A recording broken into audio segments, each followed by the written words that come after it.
We are about to solve a fun third grade fraction problem, which is our second lesson involving sharing chocolate. This time we find out which group of kids gets more chocolate. Let's get started. Here we have two delicious candy bars that are the same size and the same shape. Let's read the question and find out what's going on with this chocolate. Mrs. Numbers partitioned a candy bar into 3 equal portions to share between 3 people. Mr. Math partitioned a candy bar into 4 equal portions to share between 4 people. In which group would you get more chocolate, Mrs. Numbers or Mr. Math's? Remember that in lesson number 1, we solved a problem very similar to this one. We had a teacher that shared the same kind of chocolate bar between 3 people, and we found that each person gets 1 piece of 3 total pieces. Remember that the number on top, the numerator of the fraction, names how many pieces each person gets. The number on the bottom, the denominator, tells the total number of pieces.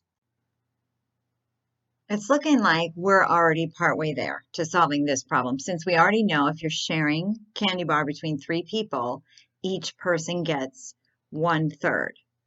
So just like last time, we can't use the lines that are already represented on the candy bars. The bars are partitioned into lots of pieces, but we would want to create 3 equal-sized pieces on one bar and 4 equal-sized pieces on the other. The smart thing to do, I think, is to blur these chocolate bars out and represent them with 2 brown rectangles. My favorite strategy for solving this type of problem in math, the kind where you are sharing or dividing or partitioning, is to draw a smiley face to help me remember just how many people are involved. It's easy to forget the details when you start problem solving, so it's important to find ways to help your brain keep track of it all. All right, Mrs. Numbers has 3 people sharing the chocolate, and Mr. Math has 4 people sharing the chocolate.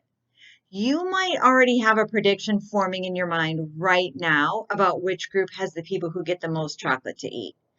If you close your eyes and imagine yourself in the position where you're going to share a single candy bar with either 2 other people or with 3 other people, it makes sense that the less people sharing means the more chocolate for each.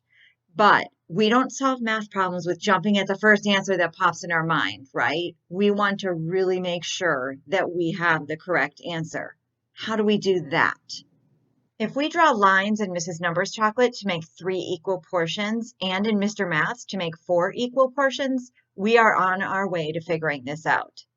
We have the chocolate partitioned so that each person gets 1 piece of chocolate. In Mrs. Numbers group, there are 3 equal pieces for 3 people. In Mr. Math's group, there are 4 equal pieces for 4 people. The candy bars are the same size, but the numbers of people sharing each are different. And that means the size of the piece that a person gets is different depending on which group they're in. It's time to label the chocolate with a fraction to help us describe what's happening here. In Mrs. Numbers group, each person gets 1 piece, so we know it's going to be a 1 in the numerator. There are 3 total pieces in her group, so it's a 3 in the denominator. In Mr. Math's group, each person gets 1 piece as well, so it's also a number 1 in the numerator. But this time there are 4 pieces, so it's going to be a 4 in the denominator. There's a special name for fractions that have the number 1 in the numerator, or when there's a 1 on top. We call it a unit fraction. And I really like it when special things happen with numbers and when special numbers are happening in math. So I love when we have a special name for something, and unit fraction is a fun thing to say. Try it, unit fraction. I'm looking at our 2 models and I'm noticing that sharing with less people really does mean you get a little bit more. So we were right about that. Mrs. Numbers group gets a little bit more chocolate per person than Mr. Math's group. I don't know if we should really show the frowning face.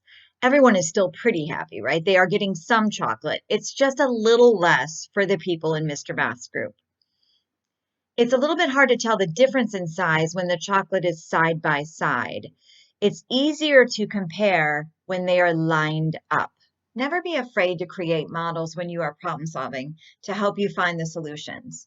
If it works better for you to draw a picture, no one is going to stop you. I always find that when I need to compare the size of pieces, having them above and below each other is the way to go. As we compare this piece in Mrs. Numbers candy bar, which represents 1/3, to this piece in Mr. Math's candy bar, which represents 1/4, we can see that the shading is overlapping just a little bit. That means Mrs. Numbers' piece is slightly bigger. In math, when we're talking about comparing numbers or comparing fractions, we don't mean that we're comparing which one is prettier or smarter or better. We are specifically comparing greater than, less than, or equal to. So get used to thinking about the word compare with those words and with the symbols that we use to make comparing faster. When you were younger, you may have used fun things to remember this, like the alligator has his mouth open to the number that is more. But in third grade, we just say greater than with the symbol open towards the first number, or less than with the symbol open towards the second number. Of course, equal to is the equal sign, which we use when they are the same. Comparing fractions can feel tricky, but when we line up the pictures and actually compare the amount of chocolate, it becomes clear that even though the number 3 is less than the number 4, 1/3 is actually more chocolate than 1/4. That means 1/3 is greater than 1/4. So the alligator mouth is open to 1/3. Mrs. Numbers is sharing the bar between 3 people, and Mr. Math is sharing between 4 people. When we go back to the problem and look at the question, in which group would you get more chocolate, Mrs. Numbers or Mr. Math? We know that the answer is Mrs. Numbers is the group that is getting more chocolate. That's because the more people you are sharing with, the less each person gets, which means that 1/3 is greater than 1/4. So our answer is Mrs. Numbers group. You would get more chocolate in Mrs. Numbers group. You also know that if you really love chocolate, try to share with the least amount of people possible so that you get the most chocolate.